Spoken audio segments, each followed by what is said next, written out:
Thank you. Section F. We also have an action item in section F, administrative report. Who's taking that one? There he Mr. Schott.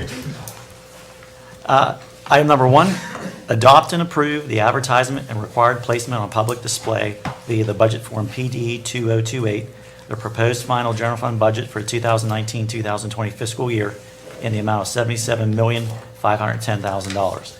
It is further resolved that 1920 proposed final general fund budget shall be considered for adoption at the board's regular meeting to be held on Tuesday, June 18, 2019. The final public hearing for the proposed final general fund budget will take place on Tuesday, June 4, 2019 at 6 p.m. in the high school LGI room. Note, the above budget amount will continue to change and be updated as applicable prior to the final public hearing, as well as prior to the June study session and the June regular board meeting. The budget is currently required to be balanced through the utilization of unassigned fund balance and a real estate tax millage increase of 0.3519 mils to eliminate a deficit amount of $800,000. In lieu of a tax increase, additional expenditure reductions or the utilization of unassigned fund balance will be required to balance the final budget. The adoption and placement on public display of the district's proposed final general fund budget is a requirement of Special Session Act 1 of 2006.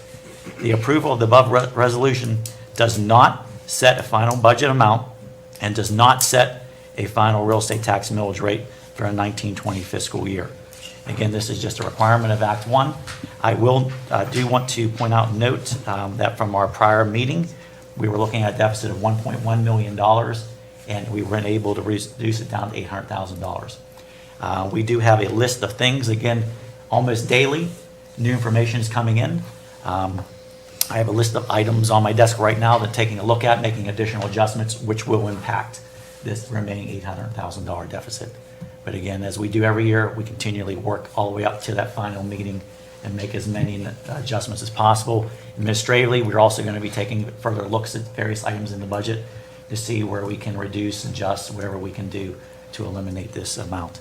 But again, this is just a formality of the process with Act 1 and just a stepping. And I know it was asked earlier, why showing it like that? We've consistently showed what the deficit equates to in terms of millage rate. Again, by no means saying that we are raising the taxes.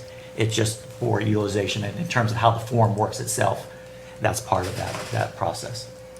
Just so the public is aware that Mr. Schott meets daily with me, updates ins and outs, projected assessments, appeals, everything. And we started nearly $2 million plus the tax increase when we initiated the budget development for 1920, and we're down to a deficit of $800,000. So we'll continue to do this. And I think it's important that our tax base understands this, that this is something that we take very seriously, and we've been able to do some wonderful things over the years, hence why one of the lowest millage rates in Allegheny County.